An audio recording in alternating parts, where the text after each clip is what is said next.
Hello viewers, my name is Dr. Amjad Ayub Mirza and I am the leader of Jammu Kashmir Tehreek-e Rai, which literally means in English Jammu and Kashmir Movement for Consensus. We are trying to reach a consensus to free our lands from the occupation of Pakistan and reunite our broken state with Jammu Kashmir, which is now part of India. Therefore, we are campaigning for the reunification of our state by joining the Republic of India. Today I want to talk to you about war crimes that Pakistan has committed against the people of Jammu and Kashmir, my people.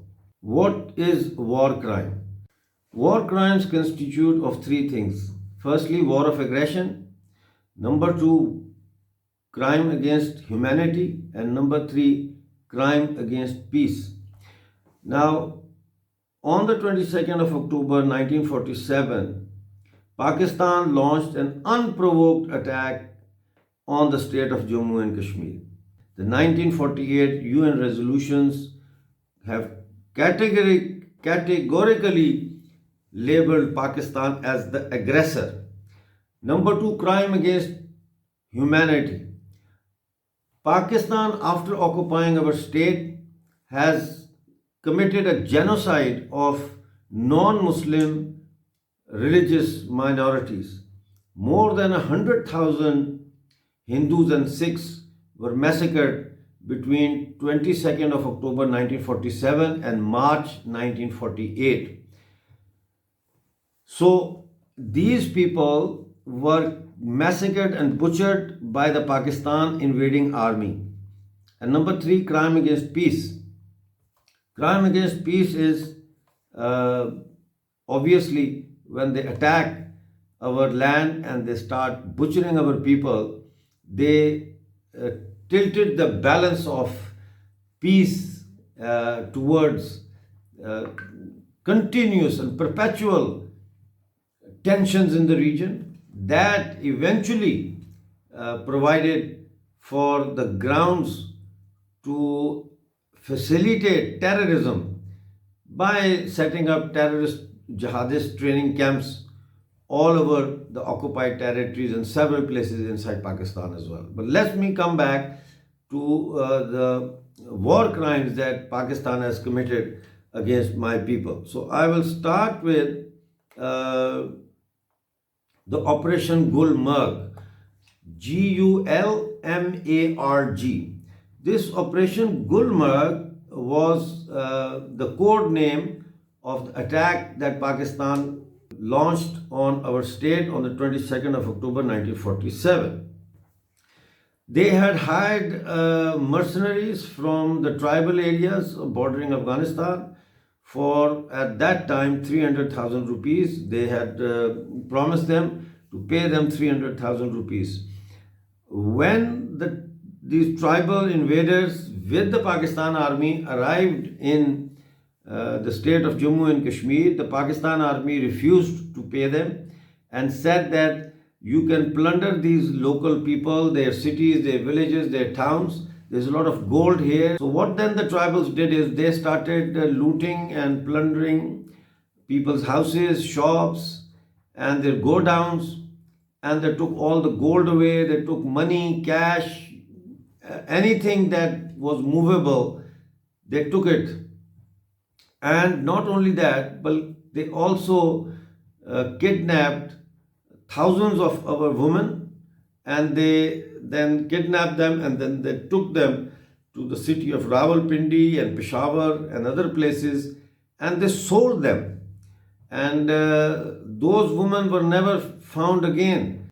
And on the 26th of October 1947, Pakistan was forced to retreat from parts of Jammu and Kashmir after our king Maharaja Hari Singh signed an instrument of accession with India, therefore or thereby facilitating the Indian army to come to Srinagar, which was the capital of Jammu and Kashmir, and push back the Pakistan army. However, the ceasefire was commenced under the orders of United Nations Security Council, and a ceasefire line was drawn, and parts of the state of Jammu Kashmir remained under Pakistani administration, Pakistani occupation till this day. So this was Operation Gulmarg. The second operation is called Operation Dattakhel. That when the Pakistan army started retreating, then the province of Gilgit Baltistan, that was part of the state of Jammu and Kashmir, over there a coup was staged by a British officer who supported Pakistan by the name of Major William Alexander Brown. And he instigated a coup. He arrested the governor of Gilgit Baltistan. He took down the state flag from the residency of Gilgit and planted or raised the flag of Pakistan. And Pakistan didn't even know that a coup has taken place.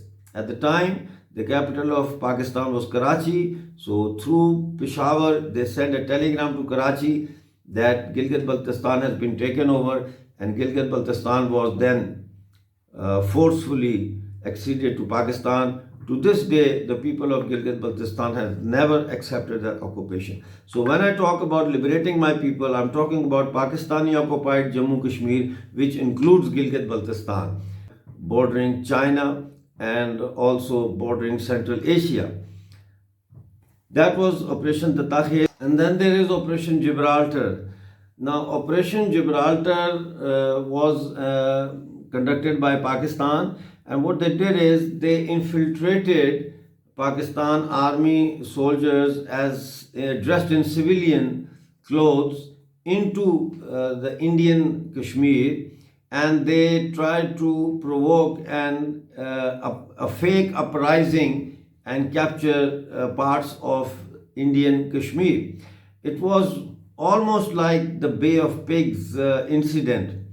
Now, the villagers became conscious and they realized that there are strangers roaming around in civilian clothes in their area, and they reported that to Indian forces, who then pushed back the Pakistani invaders, and this then led to the 1965 war between India and Pakistan.